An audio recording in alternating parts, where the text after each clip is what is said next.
So welcome everyone to this third in a series of BA webinars from the BCS. If you've missed the first two, they're really well worth a watch and they're available through the BCS YouTube channel, so you can go back and catch up.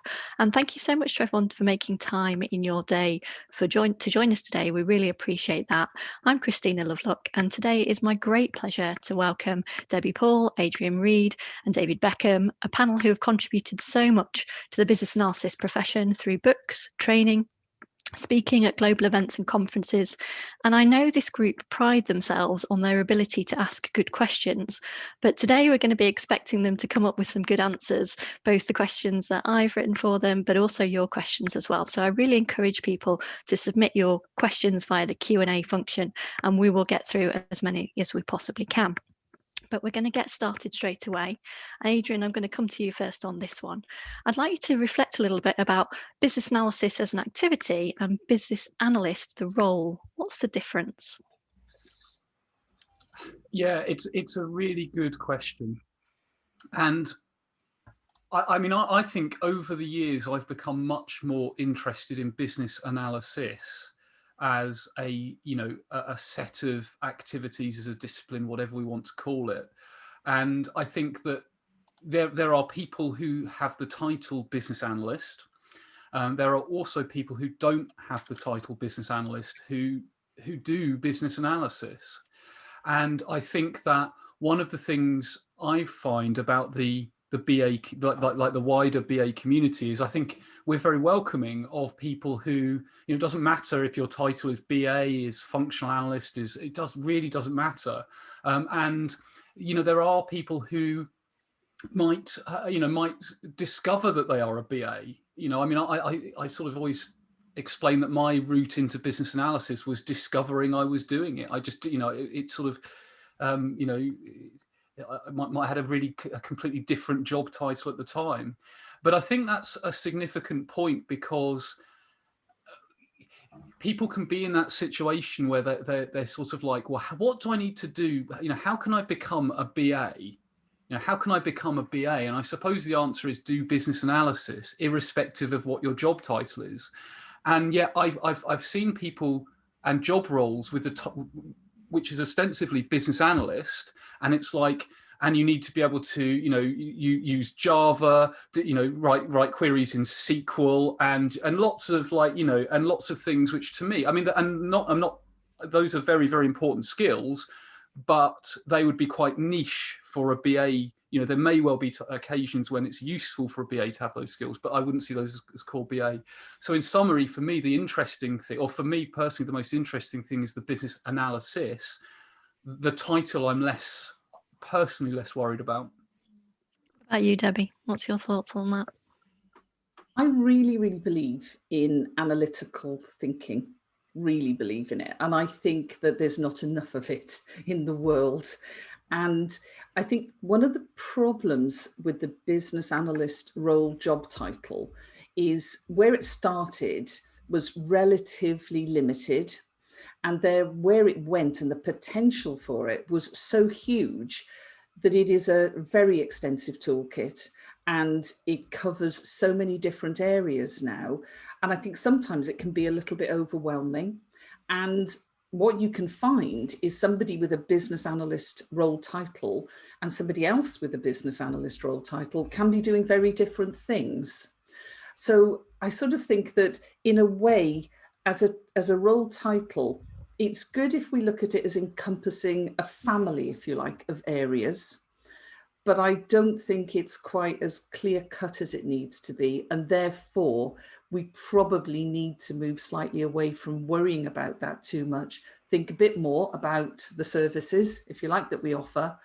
And I think analytical thinking is really what's important. And I, like Adrian, I don't mind what the role title is, but let's think a bit more analytically about things, and let's stop wasting money on things that aren't thought through. That's much, much more important to me. Okay. Do you want to pick up on anything there, Dave?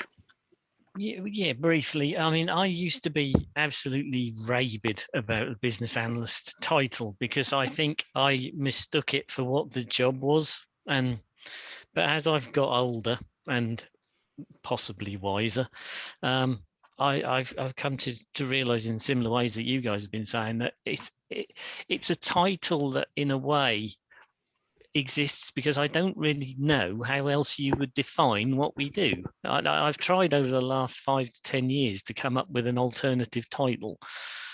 And the closest I've got is thinker and curious person, which probably doesn't fit into many HR kind of plans. So it's a really tricky one, and the title I think is becoming more not a problem, but it's the behaviors and the skill sets, I think, that curiosity, the thinking, the courage to ask the questions, that is the really important thing. But I just wish I could come up with something that made sense, but I can't. We've had a question asked from Peter, which is about the role of the word holistic in both business analysis and the role of the business analyst. How do you think that a holistic viewpoint fits in? I mean, I'll pitch in perhaps, and then we can springboard from that. But yeah, I mean, I think it's absolutely crucial.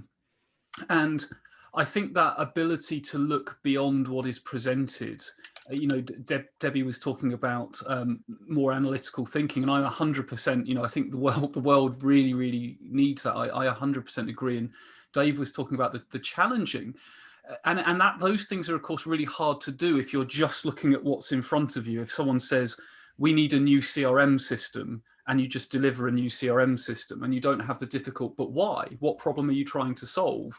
You know, and what makes you think that replacing A with B is going to solve it? If we don't have those conversations, then it's a problem.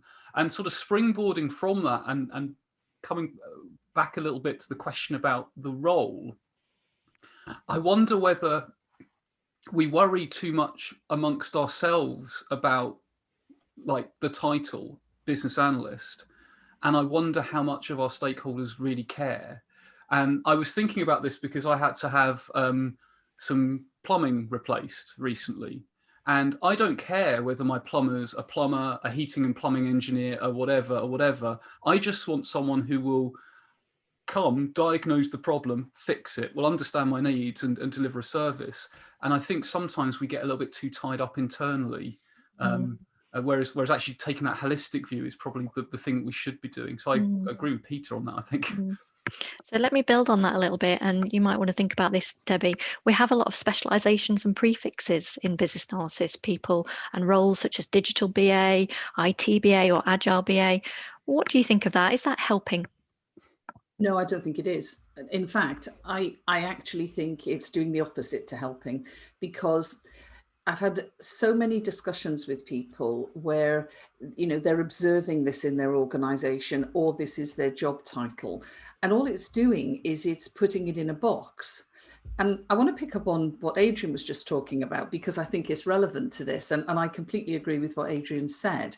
But if you think of holistic thinking, then we're talking about looking at the problem holistically. Okay, but I also think it applies in lots of different ways, because you can also think not just about the breadth of a problem, but you can sort of think of the reach in terms of the role. And actually, what we're supposed to be focusing on is outcomes. Okay, where are we trying to get to here? What's actually going to offer some value to whoever it is we're aiming it at? Whether it's external customers, whether it's internal customers, or both, you know. So we need to look at the holistic view from lots of different dimensions, I think. And I think having these categories of BA that are unhelpful categories, I don't think is useful. I mean, you know that I'm very much, let's look at business analysis as a service. But I think if we do that, then we're focusing on outcomes. You know, if we're looking at some business analysis is needed, and we were talking earlier about cost benefit analysis. If some business analysis is needed to look at a feasibility study or a business case or something, then we know clearly what service is needed, we know what outcome we're going for, and we can work on it really well. If we're told, right, you're now a digital BA, what does that mean? What does that help us achieve? So I really think it's not helpful at all. And I think things like Agile BA or IT BA, my take on it is this: if you're an analytical thinker and you understand business analysis, whatever you're presented with, understand the context, determine exactly what the rationale is, and then decide your approach. Don't start by deciding the approach because you've got a tag onto the letters BA. I think that's a really good point. So Dave, why do you think organizations do that? Why do they decide that they're going to try and recruit an agile BA or a digital BA? I think, well, I'm going to skate out onto the thin ice of controversy here, which, as those of you who've seen me before will know, that's very unlike me. I think, it's in response to industry trend. And, you know, we could have, if we were clever enough, we could start perhaps a pretend trend up like blancmange analysis or something.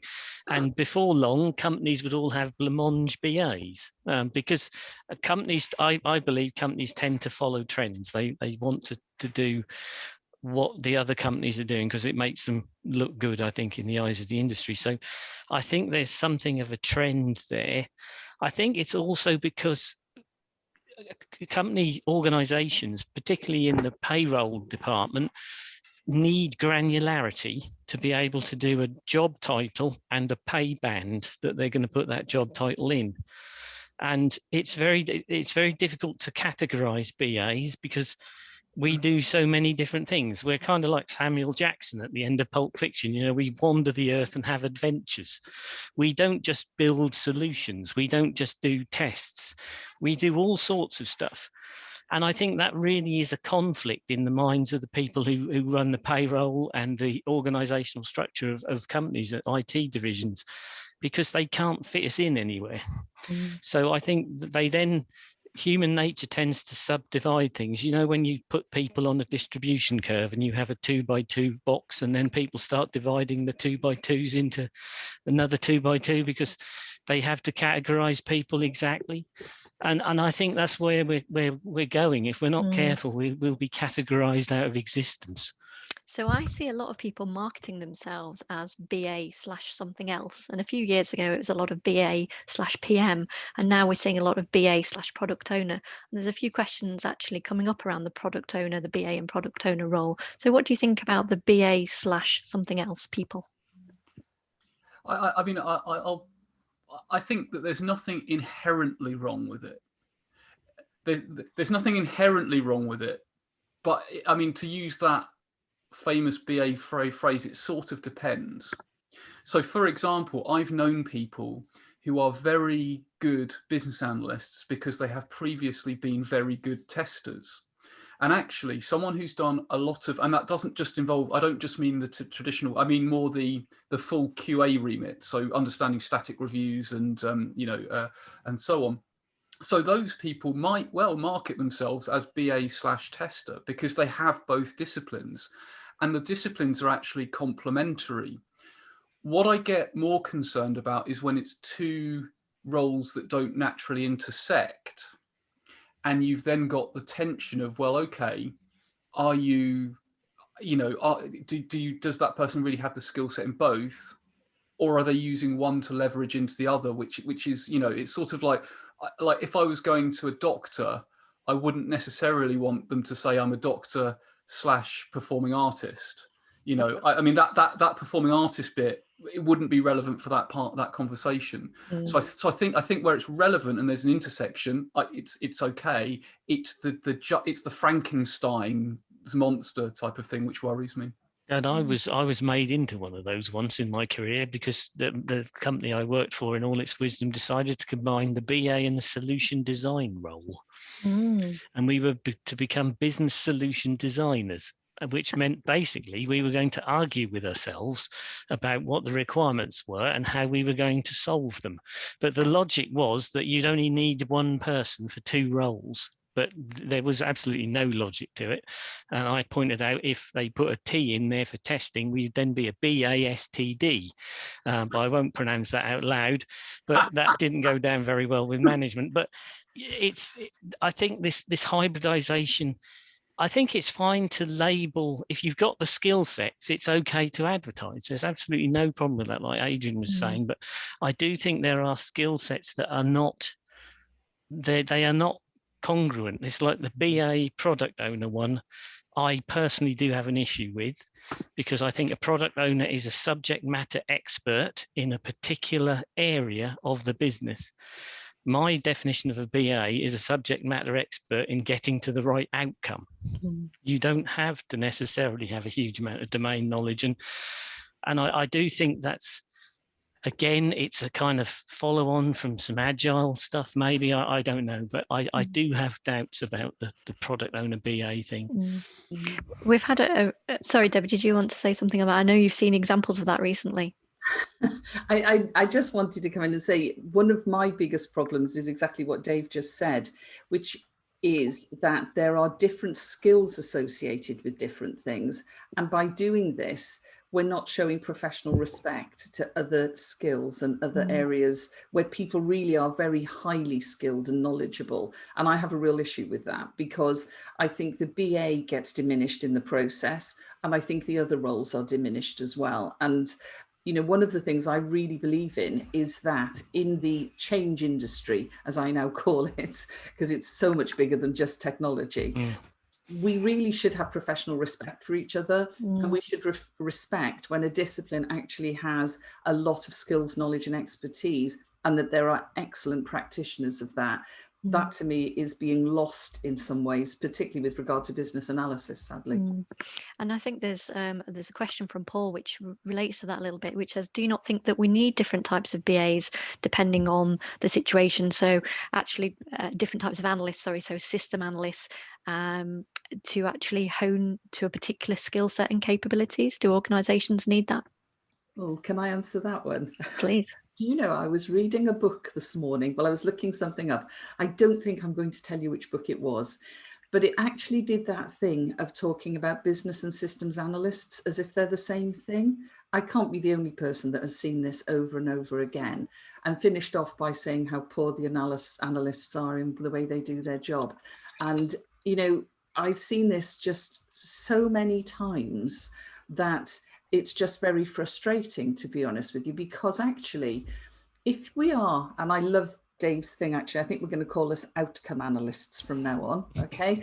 But, you know, we're aiming for outcomes. We're trying to achieve something. We're not here just to fill in a document unless that is actually the outcome that is required from the work we're doing. So if we're here to focus on outcomes, then actually what we need to do is understand what's required to get to that outcome. And if what's required is business analysis skill in a particular area, then that's great. Let's call it out. And if that's a specialism, and I have come across BAs who specialize in business case development, actually, that is something they work on 90% of the time, and they're absolute specialists in it. That's absolutely great.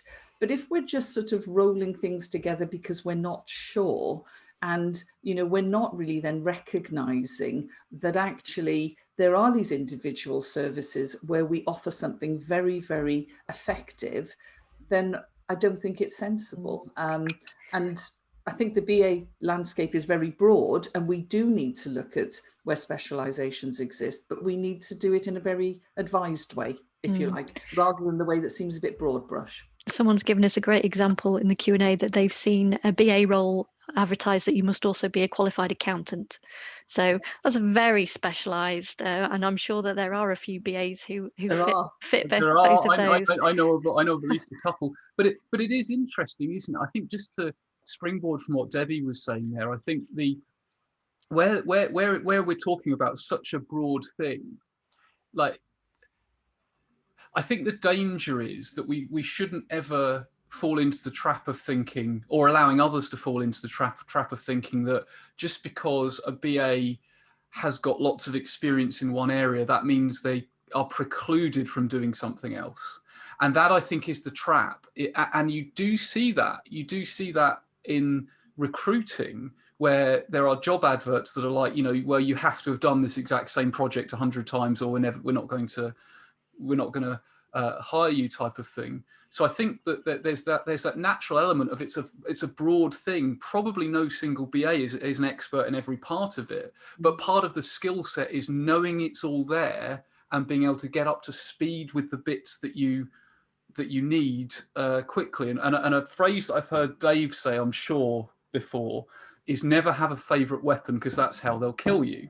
Yeah. And it's like, so I know that's a bit, but it's like, actually, we all have our favorite techniques, but we also need to be aware that they're not the only techniques. So we need to keep that variety, and that's about ongoing professional development, and I think we all need to commit to that. So, Adrian, let me ask you something else. And so you've mentioned there ongoing professional development. We've talked about prefixes in terms of specialization. There's also prefixes in terms of hierarchy, such as senior BA, lead BA. What do you think allows somebody to call themselves one of those hierarchy prefix, such as a senior BA? Very cynically, it's normally that the organization has budget and appetite to promote that person to a certain grade. And I used to really care about those sorts of prefixes, and I've personally let that go over the last few years. I mean, I think they serve a purpose, but I think the danger is that there is. So I was speaking to someone recently who has 2.5 years experience as a business analyst, and they were saying, "Do you think I should possibly apply for this thing to speak at this conference, because I've only got X amount of experience?" And I was saying, well, look, in my view, absolutely, because your perspective is just as valuable as anyone else's. And you know what? And you've probably heard this expression before, but I've met people with 20 years worth of experience on paper, but they've just had the same 6 months 40 times.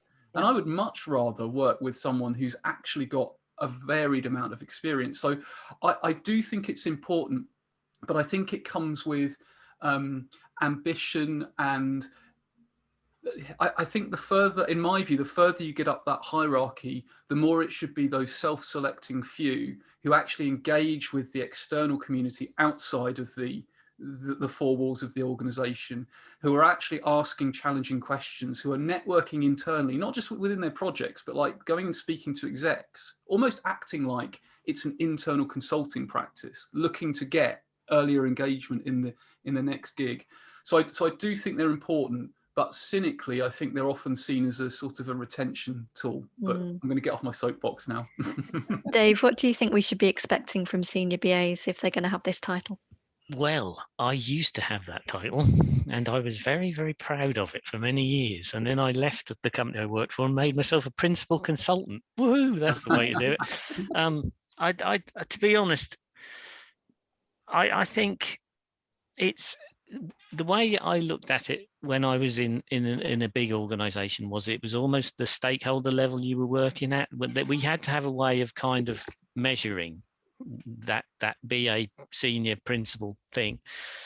And the only real logical thing that we could come up with was the fact that a BA would probably operate within a project or two projects, 3 projects maybe. A senior BA might operate across a program or 2 or 3 programs, and a principal BA would probably operate across a portfolio of a product domain, in itself. But that was the only real definition that we could come up with, was almost the people you're dealing with, because the skill set is exactly the same. If you've been a BA for a week and you're good at asking questions, listening, building stakeholder rapport, and know how to structure things together into a coherent outcome, you're doing a good job. And you're probably not going to be doing it a lot different to somebody who's in a principal role, but is doing a higher part in the organization. And that it's a real, and I always say to people, if you want to be a senior BA or a principal BA, act like one. Yeah, just really briefly to throw in there, I think hearing you speak there, and I agree, one of the things is the being okay with ambiguity. Yes. And not wanting to immediately go into the detail. That's something I found very hard to learn, but is I think essential, that ability to abstract even further up. Yeah, I think that's a really good one, actually, Adrian, and to not be afraid of doing it in front of people who are perhaps 60,000 times higher on the pay grade than you are, because it is that ambiguity thing. Surf the wave of ambiguity is quite important, but that was the only way we could really distinguish it, was the kind of level that you were doing it, but the skill set remains the same in my view. Debbie, you might want to pick up on that point about hierarchy, but I want to ask you to think about it in a slightly different way. Something you and I have discussed before, and actually we've written about this, is the BA in name only, a BANO, as we've christened it. What do you think's happening with that role, the BA in name only? Is it still a problem? That's really interesting, because that relates exactly into what I wanted to say about that conversation that we've just had. I think it is still a problem. And I think, to me, it really distinguishes BAs who are more senior, if you want. And I don't go by job titles, because I don't know most people's job titles who I meet, to be honest with you. Everybody's, tends to be just in a business analysis sort of working area. But you do meet BAs who are very much, they're a BA because they know a domain or they know an application, but they don't engage in analytical thinking and they don't develop their toolkit.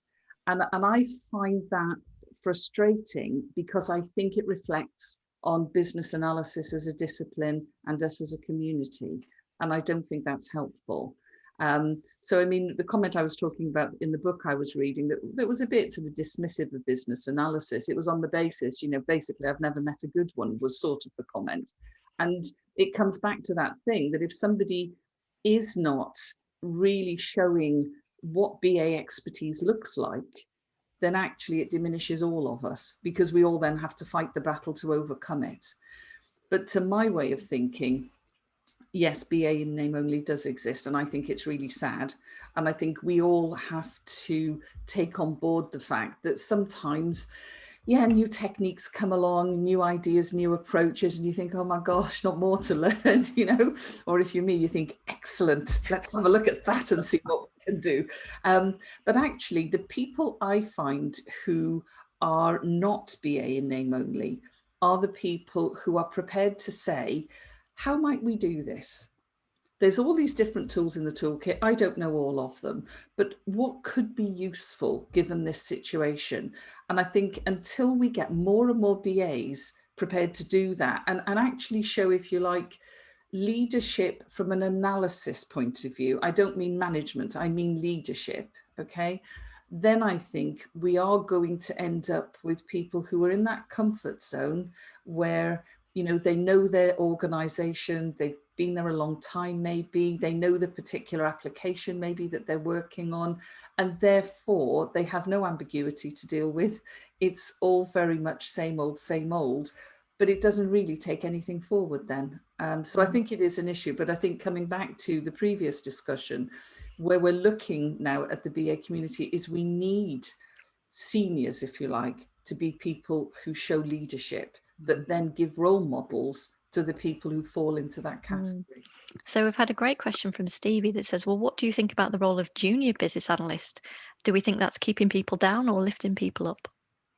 So sorry, Adrian, go on. No, you go ahead, Dave. I've never liked that term. I just don't see there's any need for it, to be honest. It's, you're a BA, and putting junior on the front of anything. It'd be interesting if we put it on the front of junior program manager, wouldn't it? I wonder what would happen then. Yeah, I don't think that would be well received. Or junior solution designer. I suspect that wouldn't be well received either. I really know what you mean about the optics of the word junior, but I actually am quite excited about the entry level roles and pathways into business analysis. Adrian, I can see you're on your edge of your seat with that one. Tell us more. Yeah, no, Tina, I was going to say, this is one of the rare occasions in life I'm going to disagree with Dave Beckham. I mean, I don't remember, but I agree with the aesthetics of the word, and I don't necessarily like the word junior. But one of the challenges, I've spoken to people time and time again who get caught in I've not got enough experience. Like, all the BA roles say you've got to have at least 3 years BA experience. I haven't got that experience, so how do I get a role? And I mean, an answer to that is do business analysis, or do the business analysis you can in your current role, because often there's the ability to do that. But entry level roles, as you were saying, Tina, I think are hugely exciting. And I mean, one thing that I'm pretty sure we would all agree is a fantastic thing, is the apprenticeship scheme. And the apprenticeship scheme gets rid of, or it doesn't, it removes the aesthetics of, you don't have to have the word junior, because apprentice means something quite different and has a more positive spin on it. I agree. We've also had a suggestion of associate business analysis could be a better word than Nice. than junior. I like that as well. So thank you for Adawan BA. I think though, to go back to Adrian's point, I think the entry is tricky, and I've come across a few people who I know who have said to me, this business analysis role sounds fantastic. How do I get in? And when I've talked to them about what they do, there's a huge amount of their role that's analytical. And this is the interesting thing, because we talk about BA in name only, and then there are people out there who are doing business analysis and they're not even in name, but actually they're doing really good work. And, I can think of at least one person who went on to get a role as a BA very easily once he realized the extensive nature of analysis he was actually doing in his current role, which wasn't a business analyst role. And I think that's really important, but I do think having things like the apprenticeship scheme, which Tina, kudos to you, is fantastic in my opinion, and is going to build a generation of real holistic BAs because it's so broad and it introduces them to so many things. But I think it's great to have that entry route. I really do. But BAs are BAs most of the time, and there are really great ones, and there are some that just aren't maybe doing the job we'd like them to. We had a question in the chat, which is, what are your thoughts on the apprentice scheme for BAs? I think this is a bit of a biased panel to be talking about that. So we all think it's amazing, whoever asked that question. Now, I want to spend the last few minutes looking to the future, and there's a few worry areas that I can see in the chat, other roles that people are thinking about. Product ownership is one, business architecture is another, and also UX. So Dave, I'm going to come to you on this first. What do you think the future of the BA role looks like? In some ways, I'm not sure I'm the right person to ask as a person coming into the autumn part of their career, he says dramatically. But I think the interesting thing is, I've been a BA for 25 to 30 odd years now. And I've done numerous projects, numerous roles. I've gone through numerous rebrands. I've gone through numerous title changes, but I'm still here and I'm still a BA. And nothing that's happened in my career in the last 25 years has got rid of the BA role. What I worry about is the fact that we are not standing on tables saying we are BAs. We are not. It's like we were talking about, like some of the trends about role combining, two roles and go, where does that come from? It doesn't come, as far as I'm aware, from within the BA community itself. So who is this shady cabal coming up with these ideas of combining BAs with this, and BAs aren't good to do that? And what I hope the future will hold is, as we see things like the Young BA Network coming through, and I'm sure there's a lot of people on the call who are in that. You guys are the future, you need to be, in my opinion, you need to be out there saying business analysis is a profession. It should be treated as a profession. We have apprenticeships in it. We need to have that push, because the world is changing. I mean, the last 14, 15 months, we BA should be ideally placed now in every organisation that's had to change due to COVID. I don't see it. I don't see BAs being put into positions where they're saying, how is our organisation going to change? It always comes from another part of the community within companies. And this is a fantastic opportunity for BAs to show what they can do as we move back into a different normal, in terms of how we're going to work, how companies are going to survive. It's a huge opportunity, but I worry that I don't see anybody at the forefront leading what we're going to do about that. But I think BAs will be around for a long time, no matter what they're called, because to me, it's a way of life rather than a job title. It's who you are, I think, as a person. I think that kind of brings us back to where we started, kind of weighing up business analysis versus business analyst, the role. Adrian, do you want to come in on that? Yeah, I mean, I think I'm reflecting on what, as ever, on what Dave said there, and I think that it's interesting because I do think that even when I look back at being a child, I do think there are elements of my natural mindset that lend itself well to be to the business analysis mindset. Now, I'm not saying that we all come at this from different angles, but it is interesting, isn't it? Because one thing that I've noticed about people who undertake business analysis is, as Dave said, they're not normally the people who stand up and take the credit. They'll let others take the credit. So I think we need to continue to focus on business analysis. I don't know whether the role business analyst will stick. Personally, I don't care. And that's a really controversial thing to say. Organizations can call the role whatever they want. I think the clarity and the clout and the recognition is important. And I share Dave's view that I don't think there is the direction that there needs to be, but I think there's a very exciting opportunity for anyone or any group of people to step up and lead that charge. And with that, I'll let someone else chip in. Thanks, Adrian. Debbie, I just want to bring in one last thing that's been submitted from Paul, which is around the fact that our toolkit, our tools and techniques, is over 100 now. The flavour of the last few years has been some of the agile and digital tools. Is our toolkit the thing that's going to allow the BA role to have longevity? Ooh, that's an interesting question, isn't it? I think the toolkit is at the heart of everything. And I think that BAs really need to grasp that, because sometimes people do limit themselves in their toolkit. And, I do have discussions, and Adrian and I have discussed this before, about user stories and use cases, for example. And there is a place for everything, but there is a place for everything. That doesn't mean the default is a user story. Please don't make that the default. But I think the toolkit is quite interesting, because if you look at some of the areas that really are overlapping and working very well with business analysis, like, say, design thinking.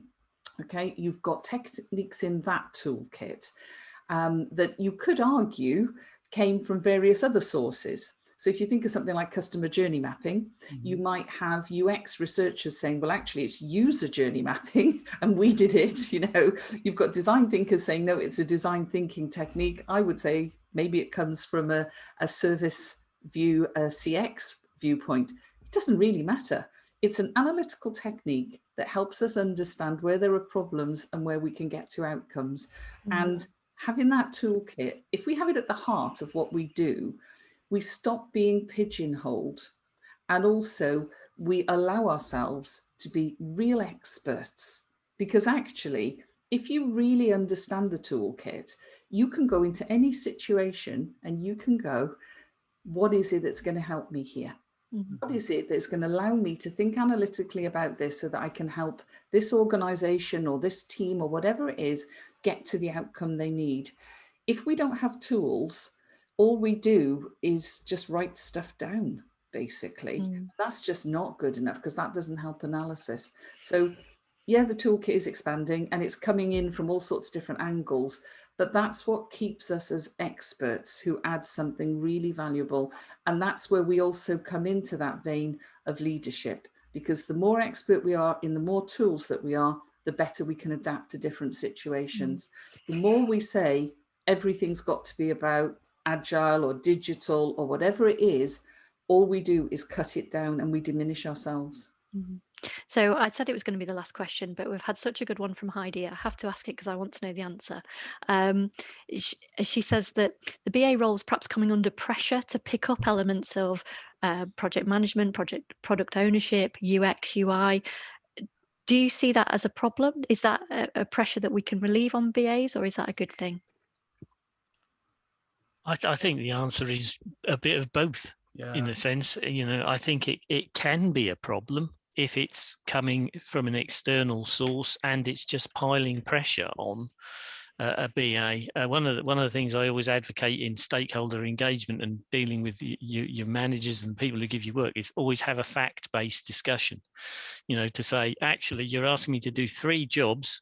I have the time to do one.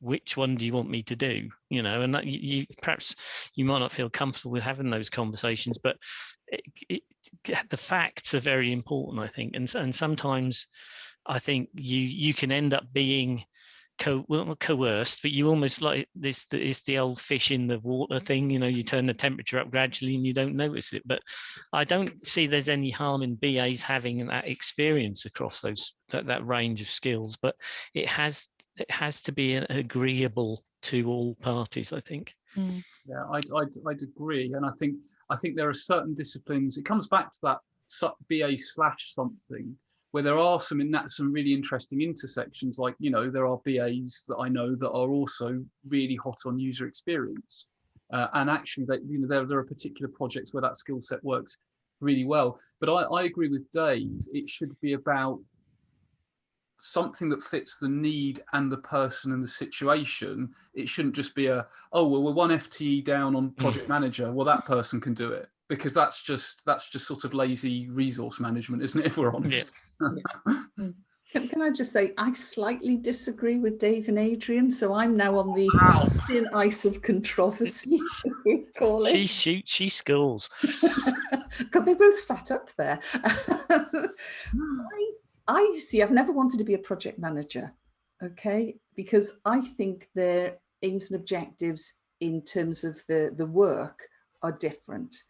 I always wanted to be an analyst. In fact, I never wanted to be a manager of any type whatsoever. So that went a bit wrong for me, but I always wanted to analyse. And I think that it sort of comes back to what I was saying earlier. There are some particular skills that in a role, I might take on a bit of project management, okay? But I wouldn't want to just solely be that. So if I have to take on a bit of project management, if I have to do a bit of planning, but the main part of what I do is analytical and thinking and all the rest of it, then I'm fine. But the reason why I have a bit of a problem with that type of thing is that I don't actually believe you can be a great project manager and a great business analyst. And I want to be a great business analyst. It's the time cost quality triangle all over, isn't it, really? You know. Yeah, and actually because I think I agree, and also the other thing, it's like I mentioned earlier, the sort of BA tester is great if that person has perhaps done testing and has studied testing. Saying to a BA, well, we haven't got any test resources, so you're doing it, that's a different conversation. Now, there might be a need, and we've probably all been brought in there to do it. But one of the things I'll always say is, well, yes, of course, we can plug a gap, but I'm not a skilled tester. Yes. I will just be guessing and base what I picked up on the job. And I do think it's important for us to, as Debbie was saying, have the professional respect for other disciplines to say, well, yeah, I can have a go, but this isn't my not my bag, really. Yeah. Yeah. I think I just finished off with that one by saying we should also never forget that we may not be a manager, but we are always leaders. Yes. Absolutely. I think that's a great place to end. I do have to bring our discussion to a close. It's been so brilliant to talk to you all. Thank you, everybody who's made time in their day to listen to this. We had so many great questions. I'm sorry we didn't quite get through them all. I think there's so much to reflect on there, and I hope people have taken messages and been able to think about their own organisations and their own roles and how some of our conversation moves you forward in your thinking, both personally and professionally. So thank you very much to the panel. This session has been recorded and it will be shared, so please do share it with colleagues who have missed it, and look out for future webinars from the BCS. Thanks, everybody.